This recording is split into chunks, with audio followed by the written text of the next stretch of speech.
Champion cinema నుంచి release చేసిన I'm a champion song promo ఒక్కసారిగా సోషల్ మీడియాలో దూసుకెళ్లింది. ప్రోమో బయటికి వచ్చిన క్షణం నుంచే రీల్స్, షార్ట్స్, షేర్లతో ట్రెండ్ అవుతూ ఫుల్ సాంగ్ పై అంచనాలను అమాంతం పెంచేసింది. ఈ ప్రోమోలో అసలు హైలైట్ రోషన్ డాన్స్. ఇరగదీశాడు అనేది చిన్న మాట. జాబ్ స్టెప్స్ ను తనదైన స్టైల్లో, ఎనర్జీతో, స్టైలిష్ క్రీస్ తో ప్రెజెంట్ చేస్తూ స్క్రీన్ పై అదరగొట్టాడు. Foot work, body control, flow అన్నీ కలిసిపోయి రోషన్ ని ఓ కంప్లీట్ పర్ఫార్మర్ గా చూపించాయి.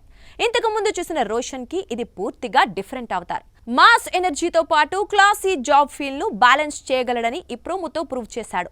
బ్యాక్గ్రౌండ్ లో ప్లే అవుతున్న jazz tune, beat drop, visual styling అన్నీ కలిసిపోతూ పాటకి ఓ ఇంటర్నేషనల్ ఫ్లేవర్ తీసుకొచ్చాయి. ఐఎమ్ ఏ ఛాంపియన్ కేవలం మరో పాట కాదు, ఇదొక స్టేట్మెంట్ సాంగ్. పూర్తి పాట రిలీజ్ అయితే థియేటర్లు మాత్రమే కాదు, సోషల్ మీడియా కూడా ఊగిపోతోందన్న నమ్మకం బలంగా ఉంది. రోషన్ కి ఇది మరో మైలురాయి కావటం ఖాయం. స్వప్న సినిమాస్ గ్రాండ్ స్కేల్లో నిర్మించిన ఛాంపియన్ డిసెంబర్ 25న రిలీజ్ కానుంది. సాక్షి టీవీ ప్రసారాలను నిలిపివేయడం చట్టరీత్యా నేరం. సాక్షి టీవీ ప్రసారాల కోసం మీ స్థానిక కేబుల్ ఆపరేటర్ని వెంటనే సంప్రదించండి. డిటిహెచ్లో, ఇంటర్నెట్లో కూడా సాక్షి టీవీ ప్రసారాలను వీక్షించవచ్చు.